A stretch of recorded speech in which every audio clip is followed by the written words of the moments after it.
2025 April 22 Pahalgam എന്ന് പറഞ്ഞില്ല ജമ്മു കാശ്മീരിന്റെ അടുത്തുള്ള ഒരു സ്ഥലത്ത് വെച്ചിട്ട് ഭീകരാക്രമണത്തിനിരയായിട്ട് മരണപ്പെട്ടവരുടെ വാർത്ത നമ്മൾ എല്ലാവരും കണ്ടതാണ്. ഇതിന് കാരണക്കാരായിട്ടുള്ള പാകിസ്ഥാൻ എന്ന് പറഞ്ഞ രാജ്യം, നമ്മളെ അയൽരാജ്യമായിട്ടുള്ള പാകിസ്ഥാൻ എന്ന് പറഞ്ഞ രാജ്യത്തിന് നമ്മൾ കൊടുത്തിട്ടുള്ള ഒരു മറുപടിയായിരുന്നു, ഒരു ഡിപ്ലോമാറ്റിക് ആയിട്ടുള്ള സർജിക്കൽ സ്ട്രൈക്കിന്റെ ഭാഗമായിട്ട് നമ്മൾ കൊടുത്തിട്ടുള്ള ഒരു മറുപടിയായിരുന്നു ഇൻഡസ് വാട്ടേഴ്സ് ട്രീറ്റിയിൽ നിന്ന് പിന്മാറുക എന്നുള്ളത്. അപ്പോൾ സാർ എന്താണ് ഈ പറഞ്ഞുള്ള ഇൻഡസ് വാട്ടേഴ്സ് ട്രീറ്റി? അത് അറിയുന്നതിന് മുന്നേ നിങ്ങൾ എന്താണെന്ന് അറിഞ്ഞിരിക്കുക ഇൻഡസ് എന്നുള്ളത്. അപ്പോൾ ഇൻഡസ് എന്ന് പറഞ്ഞാൽ നമ്മുടെ മനസ്സിൽ ഓടി വരണം ഒരു ഹിമാലയ റിവർ സിസ്റ്റം നമുക്കുണ്ട്. ആ ഹിമാലയ റിവർ സിസ്റ്റത്തിൽ 3 പ്രധാനപ്പെട്ട നദികളാണുള്ളത്. 1 ബ്രഹ്മപുത്ര, 2 ഇൻഡസ്, 3 ഗംഗ എന്ന് പറയുന്നത്. ഈ പറഞ്ഞ പ്രധാനപ്പെട്ട 3 നദികളാണ് ഹിമാലയ റിവർ സിസ്റ്റത്തിന്റെ ഭാഗമായിട്ടുള്ളത്.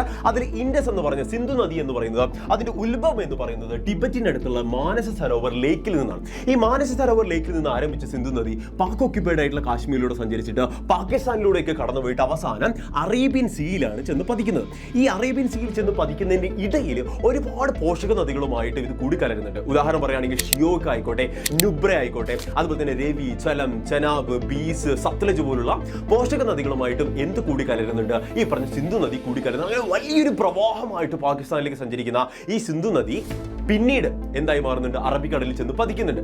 പക്ഷേ നിങ്ങൾ അറിയണം, ഈ പറഞ്ഞിട്ടുള്ള പോഷക നദികളെല്ലാം ഒഴുകുന്നത് ഇന്ത്യയിലൂടെയാണ്. അങ്ങനെ ഇന്ത്യയിലൂടെ ഒഴുകുമ്പോൾ സ്വാഭാവികമായിട്ടും ഇന്ത്യ ഇവിടെ ഒരു ഡാം കെട്ടുകയാണെങ്കിൽ, സ്വാഭാവികമായിട്ട് ഈ പറഞ്ഞിട്ടുള്ള പോഷക നദികളിൽ ഒരു ഡാം കെട്ടി ഈ പാകിസ്ഥാനിലേക്ക് ഒഴുകി പോകുന്ന ഇത്തരത്തിലുള്ള ഈ ഒരു പ്രവാഹത്തെ തടസ്സം ചെയ്യുകയാണെങ്കിൽ സ്വാഭാവികമായിട്ടും എന്തുണ്ടാവില്ല? പാകിസ്ഥാനിൽ ജലലഭ്യത ഉണ്ടാവില്ല. അങ്ങനെ ജലലഭ്യത ഉണ്ടാവാതിരിക്കുമ്പോൾ സ്വാഭാവികമായിട്ട് അവിടെ കാർഷികോൽപാദനം ഉണ്ടാവില്ല, അവിടെ മത്സ്യബന്ധനം ഉണ്ടാവില്ല. ജലം ഉപയോഗിച്ച് അവർക്ക് എന്തൊക്കെ പ്രയോജനങ്ങളുണ്ടോ അതിനെയൊക്കെ ക്യാൻസൽ ചെയ്യാൻ നമ്മളെ കൊണ്ട് സാധിക്കും. ആരെ കൊണ്ട് സാധിക്കും? ഇന്ത്യയെ കൊണ്ട് സാധിക്കും. അങ്ങനെയാണ് ഇൻഡസ് വാട്ടേഴ്സ് ട്രീറ്റിയിൽ നിന്ന് പിന്മാറുന്നത് കൊണ്ട് പാകിസ്ഥാൻ ഉണ്ടാവുന്ന പ്രധാനപ്പെട്ട ഒരു പ്രശ്നമായിട്ട് നമ്മൾ കൺസിഡർ ചെയ്യേണ്ടത്. സ്വാഭാവികമായിട്ട് നിങ്ങൾ അറിഞ്ഞിരിക്കണം, ഇവിടെ നിങ്ങൾ മനസ്സിലാക്കണം, 1/3 ഭാഗം മാത്രമേ ഇന്ത്യയിൽ നമുക്ക് ഈ പറഞ്ഞുള്ള പ്രവാഹം കാണാൻ പറ്റൂ. ബാക്കിയുള്ള 2 ഭാഗവും എവിടെയാണ് കാണാൻ പറ്റുക? പാകിസ്ഥാനിലാണ് കാണാൻ പറ്റുക.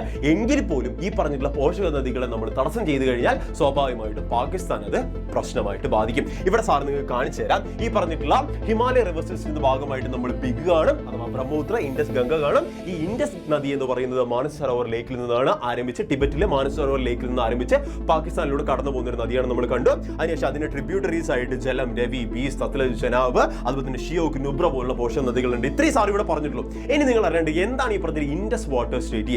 ഇൻഡസ് വാട്ടേഴ്സ് ട്രീറ്റി ആരംഭിക്കുന്ന ആക്ച്വലി 1960 സെപ്റ്റംബർ 19-നാണ്. ആ സെപ്റ്റംബർ 19 ശരിക്കും പറഞ്ഞു കഴിഞ്ഞാൽ ഇൻഡോ പാക്, അതായത് ഇൻഡോ പാക് ആയിട്ടുള്ള ഒരു ജല കരാറിന്റെ ഭാഗമായിട്ട്, ജല കരാറിനെയാണ് നമ്മൾ എന്ത് വിളിക്കുക? ഇൻഡസ് വാട്ടേഴ്സ് ട്രീറ്റി എന്ന് വിളിക്കുക.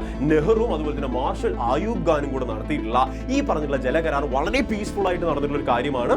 1960 സെപ്റ്റംബർ 19 ഈ പറഞ്ഞ ജലകരാറിന് ശേഷം ഒരുപാട് യുദ്ധങ്ങളൊക്കെ നടന്നിട്ടുണ്ടെങ്കിൽ പോലും ഇന്ത്യ ഒരിക്കൽ പോലും ഈ പറഞ്ഞ ഇൻഡസ് വാട്ടേഴ്സ് ട്രീറ്റിനെ ബ്രേക്ക് ചെയ്തിട്ടുണ്ടായിരുന്നില്ല. പക്ഷേ അതിനുശേഷം നമുക്കറിയാം 99 കാർഗിൽ വാർ ഒക്കെ നടന്നിട്ടുണ്ടെങ്കിൽ പോലും ഇന്ത്യ ഒരു കാരണവശാലും ഇൻഡസ് വാട്ടേഴ്സ് ട്രീറ്റി ബ്രേക്ക് ചെയ്തില്ല. പക്ഷേ ഈ നടന്നിട്ടുള്ള ഭീകരാക്രമണത്തിന്റെ ഭാഗമായിട്ട് ഇന്ത്യ ഈ പറഞ്ഞിട്ടുള്ള ഇൻഡസ് വാട്ടേഴ്സ് ട്രീറ്റിനെ ബ്രേക്ക് ചെയ്തിട്ടുണ്ടെങ്കിൽ അതിൽ വലിയൊരു കാര്യമുണ്ട്. നിങ്ങൾ മനസ്സിലാക്കണം, ഈ പറഞ്ഞിട്ടുള്ള ഇൻഡസ് വാട്ടേഴ്സ് ട്രീറ്റി ബ്രേക്ക് ചെയ്യുന്നതിന് മൂലം പാകിസ്ഥാനെ വളരെ കടുത്തൊരു സമ്മർദ്ദത്തിലേക്ക് നയിക്കാൻ വേണ്ടിയിട്ട് ആരെ കൊണ്ട് സാധിക്കും? ഇന്ത്യയെ കൊണ്ട് സാധിക്കും. ഇതൊരു ഡിപ്ലോമാറ്റിക് ആയിട്ടുള്ള ഒരു മൂവ്മെന്റിന്റെ ഭാഗമായിട്ട് നടക്കുന്നതാണ്. കാലാകാലങ്ങളൊന്നും ഇന്ത്യക്ക് ഈ പറഞ്ഞിട്ടുള്ള വെള്ളത്തെ ഇങ്ങനെ സംഭരിച്ച് വെക്കാനൊന്നും പറ്റില്ല. കാരണം അത്രത്തോളം ഉള്ള ഒരു സംഭരണ ശേഷിയോ കാര്യങ്ങളോ ഇന്ത്യക്ക് ഇല്ല എന്നുള്ളത് മറ്റൊരു സത്യമാണ്.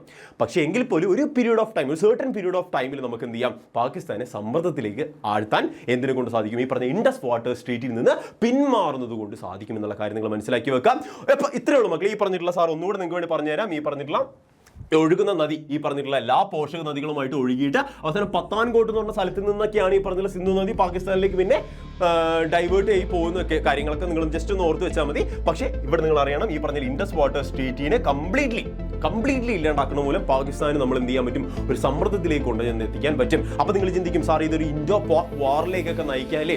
ഓഫ് കോഴ്സ് നയിക്കാൻ ചാൻസ് ഉണ്ട് മക്കളെ. ഈ പറഞ്ഞിട്ടുള്ള പാകിസ്ഥാന് നമ്മൾ വെള്ളം കൊടുക്കുന്നില്ലെങ്കിൽ, വെള്ളം എന്ന് പറയുന്നത് ഒരു എസെൻഷ്യൽ ആയിട്ടുള്ള ഫാക്ടറാണ്, അത് കൊടുക്കുന്നില്ലെങ്കിൽ സ്വാഭാവികമായിട്ടും ഇൻഡോ പാക് വാർ ഉണ്ടാവാനുള്ള എല്ലാ ചാൻസസും നമുക്ക് മുന്നിലുണ്ട്. അപ്പോൾ നിങ്ങൾ അത് മനസ്സിലാക്കി വെക്കുക. അപ്പോൾ ഇത്രയും കാര്യം സാറ് പറയാം ഒന്നും കൂടെ. ഈ പറഞ്ഞിട്ടുള്ള മെയിൻലി ഫ്ലോസ് ത്രൂ പാകിസ്ഥാനിലൂടെയാണ്. ഫൈനലി അത് അറേബ്യൻ സീയിൽ ചെന്ന് സിന്ധു നദി പതിക്കുന്നുണ്ട്. ഇൻഡോ പാക് ട്രീറ്റി ഈ പറഞ്ഞിട്ടുള്ള 1960 സെപ്റ്റംബർ 19 നെഹ്റുവും മാർഷൽ ആയൂബ് ഖാനും കൂടെ നടത്തിയിട്ടുള്ളതാണ്. അപ്പോൾ ഇത്രയും കാര്യങ്ങൾ സാറിന് നിങ്ങൾക്ക് പറഞ്ഞുതരാനുള്ളൂ. അപ്പോൾ നന്നായിട്ട് നോക്കുക. ഈ പറഞ്ഞിട്ടുള്ള നമുക്ക് പഠിക്കാനുണ്ട് ഇൻഡസ് വാട്ടേഴ്സ് ട്രീറ്റി എന്താണെന്നുള്ളത് നമുക്ക് അറിയാനും പഠിക്കാനൊക്കെ ഉണ്ടാവും. സോ ആയിട്ട് നന്നായിട്ട് പഠിക്കാൻ മക്കളെ. ഇത്ര ഇൻഡോ പാക് വാർ എന്നുള്ള ചാൻസസ് ഒക്കെ ഉണ്ട് നമ്മുടെ മുന്നിലേക്ക്. അപ്പോൾ നമ്മൾ എന്ത് ചെയ്യാം? Be prepared. നമ്മൾ അടിപൊളിയായിട്ട് നിൽക്കുക, സെറ്റായിട്ട് നിൽക്കുക. Happy learning.